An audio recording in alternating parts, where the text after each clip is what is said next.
आइन के आर्टिकल 63 का केस जस्टिस मुनीब अख्तर का 5 रुकनी लार्जर बेंच में बैठने से इनकार। चीफ जस्टिस का खत को रिकॉर्ड का हिस्सा बनाने से इनकार। चीफ जस्टिस काजी फाजीसा ने रिमार्क्स दिए, जज का मुकदमा सुनने से इनकार। अदालत में होता है, कोशिश करेंगे। जस्टिस मुनीब अख्तर बेंच में शामिल हों। जस्टिस मुनीब अख्तर की राय का एहतराम है, बेंच में आकर अपनी राय देते। मैंने इख्तिलाफ राय की हमेशा हौसला अफजाई की है। नजरसानी केस 2 साल से जायद अरसे से ज़ेरे इल्तवा है। 63 का मुकदमा बड़ा अहम है। कमेटी के इजलास में किसी और जज को बेंच में शामिल करेंगे। चीफ जस्टिस ने कमरा अदालत में जस्टिस मुनीब अख्तर के खत की आखिरी सतूर पढ़ी। जस्टिस मुनीब अख्तर ने खत में लिखा, कमेटी पर एतराज की वजह से बेंच में नहीं बैठूंगा। केस सुनने से माजरत नहीं कर रहा, मगर कमेटी के बनाए गए मौजूदा बेंच का हिस्सा नहीं बन सकता।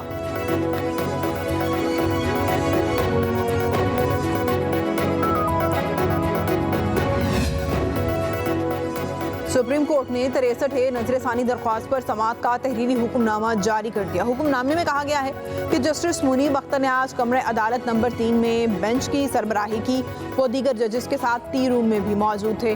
रजिस्ट्रार हुक्मनामे की कॉपी जस्टिस मुनीब अख्तर को फराहम करें, उनसे बेंच में शमूलियत की दरख्वास्त की जाए। जस्टिस मुनीब अख्तर की बेंच में अदम शिरकत पर बेंच असर-ए-नौ तश्कील दिया जाएगा। मुकदमे की समाअत दोबारा आज सुबह 11:30 बजे होगी।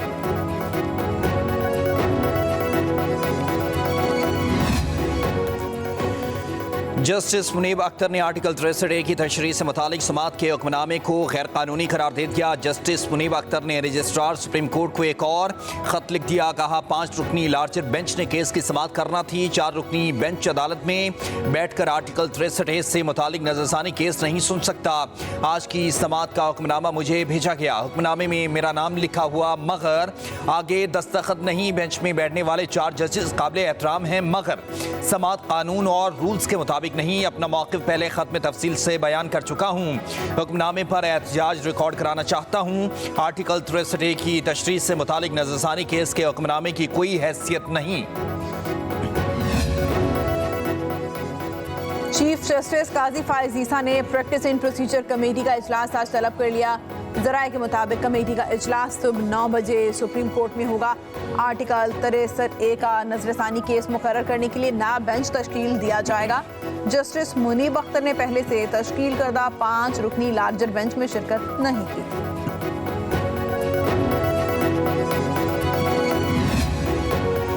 आर्टिकल 63 की तशरीह का केस बानी पीटीआई के वकील अली जफर ने बेंच की तश्कील पर एतराज़ उठा दिया। सुप्रीम कोर्ट में दायर दरखास्त में मौक़िफ़ इख्तियार किया। आर्टिकल 63 नजरसानी केस की समाअत करने वाला बेंच प्रैक्टिस प्रोसीजर कानून के तहत तश्कील नहीं दिया गया। प्रैक्टिस एंड प्रोसीजर तरमीमी ऑर्डिनेंस के मुताबिक 3 रुकनी committee chief justice Pakistan supreme court के सीनियर तरीन जज और चीफ जस्टिस पाकिस्तान के नामजद करदा जज पर मुश्तमिल होगी। 2 जजेस के फैसले को 3 रुकनी कमेटी का फैसला करार नहीं दिया जा सकता।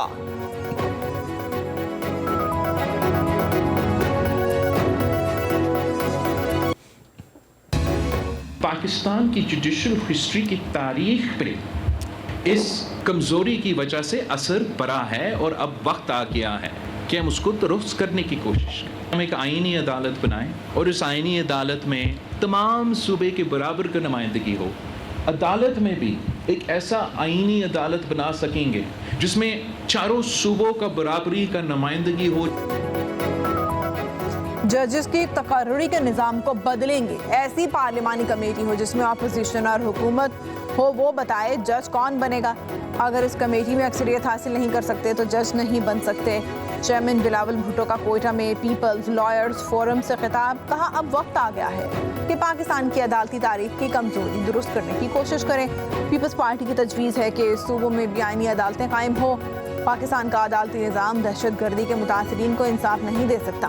बिलावल भुट्टो ने कहा, इस्लामाबाद में लड़ाइयाँ चलती रहती हैं, शहर इक़्तिदार में तो बड़े बड़े हाथी लड़ते हैं। इस्लामाबाद में बलूचिस्तान के हालात से मुतालिक कोई लड़ाई नहीं होती।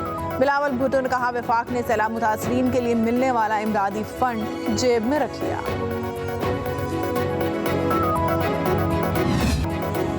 हुकूमत ने पेट्रोलियम मसनूआत की कीमतों में कमी कर दी। पेट्रोल की कीमत में 2 रुपए 7 पैसे फी लीटर कमी।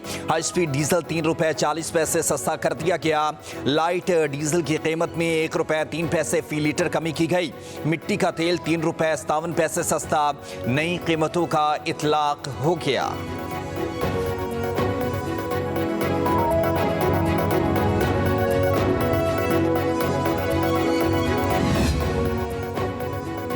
महंगाई में पिसी हुई आवाम को एक और धचका। एलपीजी की कीमत में ₹7.31 फी किलो इजाफा। एलपीजी की नई कीमत ₹251.30 फी किलो मुकर्रर। 11.8 किलो का घरेलू सिलेंडर की कीमत में मजीद ₹86.28 इजाफा।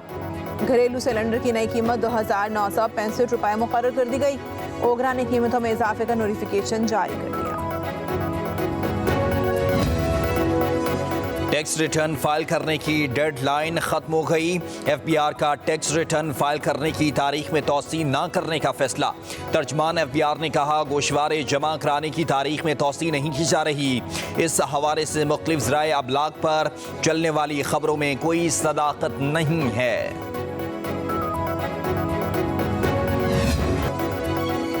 इलेक्शन ट्रिब्यूनल्स की तश्कील का लाहौर हाईकोर्ट का फैसला कलंदम करार। इलेक्शन कमीशन की अपील मंजूर। सुप्रीम कोर्ट ने इलेक्शन ट्रिब्यूनल केस का फैसला सुना दिया। चीफ जस्टिस काजी फायज ईसा की सरबराही में 5-0 की अक्सरियत से मुख्तसर फैसला सुनाया गया। सुप्रीम कोर्ट के फैसले में कहा गया है कि हाईकोर्ट के जज ने चीफ इलेक्शन कमिश्नर और चीफ जस्टिस की मुलाकात न होना मद्देनजर नहीं रखा। अगर मुलाकात न होना मद्देनजर रखते तो ऐसा फैसला ना किया जाता। तनाज़े जब आईनी इदारे से मुतालिक हो तो मुहतात रवैया अपनाना चाहिए। लाहौर हाई कोर्ट का फैसला बतौर अदालती नज़ीर किसी फोरम पर पेश नहीं किया जा सकता। अदालत के तहरीरी फैसले में कहा गया है कि इलेक्शन कमीशन आईनी इदारा है। हाई कोर्ट के चीफ जस्टिस आईनी दफ्तर का रखवाला है। फरीकैन में अगर बराह रास्त मुलाकात वक़ू पज़ीर होती तो मामला इस नहज पर ना पहुँचते। इलेक्शन कमीशन के मुताबिक चीफ जस्टिस के साथ इत्तेफाक हो गया।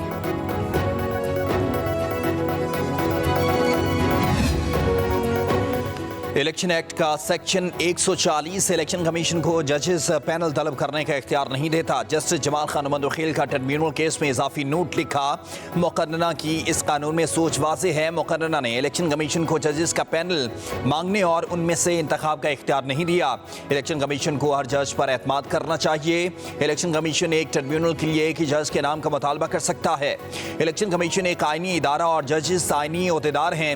हर मामले में इलेक्शन कमीशन और जजेस को एक दूसरे का एहतराम करना चाहिए। इलेक्शन कमीशन और हाई कोर्ट जजेस के दरमियान बाकायदा मुशावरत नहीं हुई। उम्मीद है कि अब इलेक्शन कमीशन ट्रिब्यूनल्स की तश्कील के लिए इक़दाम करे। संजानी जलसे में तकारीर पर वफाकी हुकूमत इन एक्शन। ज़राए के मुताबिक तहरीक इंसाफ के रहनुमाओं के खिलाफ बगावत का मुकदमा दर्ज करने का फैसला कर लिया। ज़ाब्ता फौजदारी के सेक्शन 196 के तहत हुकूमत दरख्वास्त जमा करवाएगी। इस सेक्शन के तहत दर्ज मुकदमात नाकाबिल ज़मानत होते हैं। मुल्ज़िमों की गिरफ्तारी के लिए पुलिस को वारंट की भी ज़रूरत नहीं होगी। वज़ारत कानून और वफाकी प्रोसिक्यूटर जनरल दोनों ने फैसले की तौसीक़ कर दी। वफाकी काबीना ने बाज़ाब्ता मंजूरी के लिए दरख्वास्त दायर कर दी।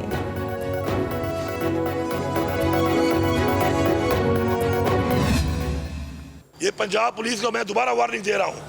उस दिन तो मैंने छोड़ दिया है तुम लोगों को, अपने वर्करों से मैंने छुड़वाया है। मैं तुम्हें बता रहा हूँ, तुम्हारे बच्चों का एहसास किया है हमने, तुम्हारी फैमिलीज का एहसास किया है हमने। अगर तुम्हें हमारे लोगों के बच्चों का और फैमिलीज का एहसास नहीं है तो अगली दफा अगर तुम हत्या चढ़ोगे, खुदा की कसम मैं तुम्हें छोड़ूंगा नहीं। वज़ीर आला खैबर पख्तूनख्वा अली अमीन गनापुर की पंजाब पुलिस को धमकी। कहा हमें रोका गया तो सख्त जवाब देंगे। पुलिस वाले किसी का गलत हुक्मनामा ना माने वरना नताइज के खुद जिम्मेदार होंगे। वज़ीर आला केपी ने कहा कि अपने वसाइल डंके की चोट पर इस्तेमाल करेंगे। मशीनरी मेरा रास्ता क्लियर करेगी। चूँकि मैं वज़ीर आला हूँ, आंसू गैस और गोलियाँ हमें मकसद से नहीं हटा सकती। अली अमीन गनापुर ने मरीम नवाज पर औरत कार्ड इस्तेमाल करने का इल्ज़ाम लगा दिया। कहा PTI की ख़वातीन जेल में हैं, क्या वो औरतें नहीं हैं? जो भी किसी एक स्पेसिफिक फितना पार्टी के एजेंडे के खिलाफ चलेगा, वो बुली होगा, वो वकील हो, वो जज हो, तो इनके पास सबसे बड़ा वेपन है बुली करना। मैं कैटेगोरिकली जो है ये बात चैलेंज कर रही हूँ। पंजाब पुलिस में किसी के पास उस दिन गन नहीं थी। कोई मुझे PTI का बंदा दिखाएं जो जख्मी हुआ हो। 25 पुलिस वालों को जो है वो मार मार के धुआं कर दिया, सिर फाड़ दिया लोगों के। ये दहशतगर्द जमात है। मैं कभी भी गवर्नर राज की उसकी हमायती नहीं हूँ। खैबर पख्तूनख्वा वर्सेस पंजाब, नो, ये नहीं हो सकता। PTI पंजाब और KP को आमने सामने लाना चाहती है, यह हम नहीं होने देंगे। पंजाब पुलिस के पास जलसे वाले दिन असलहा नहीं था। 25 पुलिस एहलकार जख्मी हुए, PTI का कोई बंदा जख्मी नहीं हुआ। KP में गवर्नर राज के हामी नहीं है।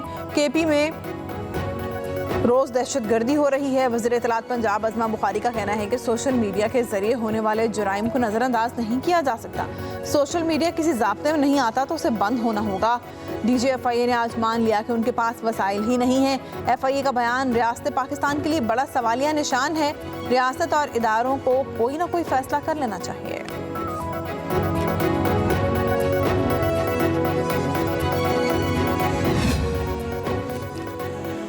बलूचिस्तान में फौजी ऑपरेशन की जरूरत नहीं, बलूच नौजवानों को जंग में धकेलने की कोशिश की जा रही है। झूठे प्रोपेगेंडे से मासूम लोगों को वरगलाया जाता है। दहशतगर्दों ने सॉफ्ट टारगेट को निशाना बनाना शुरू कर दिया। हम बलूच जुल्मा को रियासत के खिलाफ इस्तेमाल होने नहीं देंगे। वज़ीर आला बलूचिस्तान सरफराज बुगटी ने कहा कि तशद्दुद के जरिए बलूचिस्तान की खिदमत कैसे होगी। मासूम लोगों के खून की होली खेलना अफसोसनाक है। हम सूबे की बच्चों की तालीम पर तवज्जो दे रहे हैं। मौजूदा हुकूमत चोरी शुदा इलेक्शन के तहत आई है। आईनी तरामीम आवाम से क्यों छिपाई जा रही हैं? क्या चंद अफराद को आईनी तरामीम और हुकूमत करने का हक है? सरबरा अवाम पाकिस्तान पार्टी शाहिद खाकान अब्बासी का रावलपिंडी में तकरीब से खिताब कहा, आईनी ओहदा रखने वाला शख्स हर रोज आईन तोड़ता है। पाकिस्तान की सियासत गालम गलोच और इल्ज़ाम तराशी का नाम है। अवाम की कोई बात नहीं करता, सिर्फ मुफाद हासिल करने के लिए कानून बनाए जाते हैं।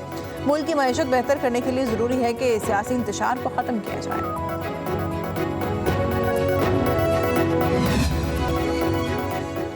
वज़ीर आला पंजाब मरियम नवाज का एक और वादा पूरा। होनहार स्कॉलरशिप प्रोग्राम के रजिस्ट्रेशन शुरू। सालाना 30,000 तलबा को स्कॉलरशिप दिया जाएगा। 8 साल में 130 अरब रुपए के वज़ाइफ फराहम किए जाएंगे। आइंदा 4 साल में 1,20,000 तलबा मुस्तफ़ीद होंगे। वज़ीर आला पंजाब मरियम नवाज का कहना है कि होनहार स्कॉलरशिप प्रोग्राम का आगाज़ एक अहम संग मील है। मुस्तहिक और होनहार तलबा के लिए मायारी तालीम तक रसाई यकीनी बनाएगा। होनहार स्कॉलरशिप नौजवानों के लिए आला तालीम के ख्वाब पूरे करेगा।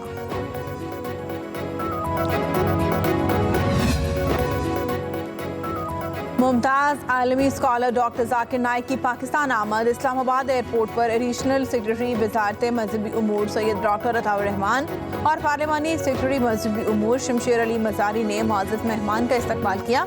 डॉक्टर जाकिर नाइक हुकूमत पाकिस्तान की दावत पर इस्लामाबाद पहुंचे। कराची, लाहौर, इस्लामाबाद में मुख्तलिफ तकारीब से खिताब करेंगे। अहम मुल्की शख्सियात से मुलाकात भी होगी।